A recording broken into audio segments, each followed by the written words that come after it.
ஆம் ஹ்ரீம் குரோம். மனிதனுக்கு தேவையற்றவை கூடாதவை இரண்டு.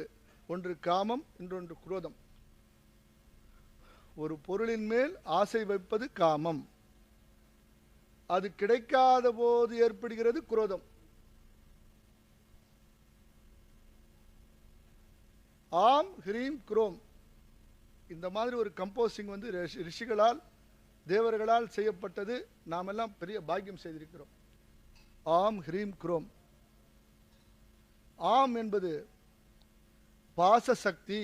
அம்பாளுடைய புவனேஸ்வரி மாதாவிற்கு பாசம், அங்குசம், வராபீதி. ஆம் என்பது பாசத்திற்குரிய பீஜம். ஆம் என்பது பாசத்திற்குரிய பீஜம். பாசத்தலையை களைகிறாள். குரோம் இந்த இடத்துல கோபம். யானையை சிறிய அங்குசம் கொண்டு அடக்கிவிட முடியும்.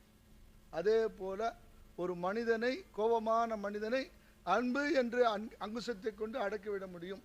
Chrome அங்குசத்தினுடைய பீஜாட்சரம் chrome.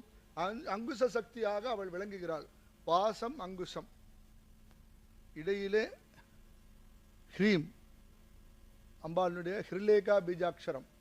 ஆம் ஹ்ரீம் குரோம் என்கின்ற பீஜாட்சரம் இல்லாமல் எந்த தெய்வத்திற்கும் பிராண பிரதிஷ்டை கிடையாது.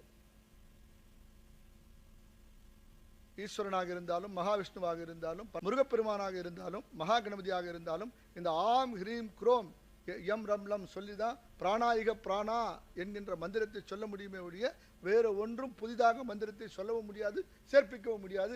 அப்பேற்பட்ட மந்திரம் தான் இந்த ஆம் ஹ்ரீம் குரோம். ஜன சமூகத்திற்கு, ஒரு கிரகஸ்தனுக்கு, ஒரு குடும்பஸ்தனுக்கு என்ன வேண்டுமோ, அது பிரம்மச்சாரியாக இருந்தாலும் சரி, அது சன்னியாசியாக இருந்தாலும் சரி, அது வானப்பிரஸ்த தர்மத்தை கடைப்பிடிப்பவனாக இருந்தாலும் சரி, அது கிரகஸ்தாஸ்திரம் தர்மத்தை கடைப்பிடிப்பவனாக இருந்தாலும் சரி, அந்த ஆம் ஹ்ரீம் குரோம் எனது தந்தை இப்படித்தான் ஹோமம் செய்வார். ஆம் ஹ்ரீம் குரோம் ஓம் ஸ்ரீம் ஹ்ரீம் ஸ்ரீம் புவனேஸ்வரியை ஸ்வாஹா என்றுதான் ஹோமம் செய்வார்.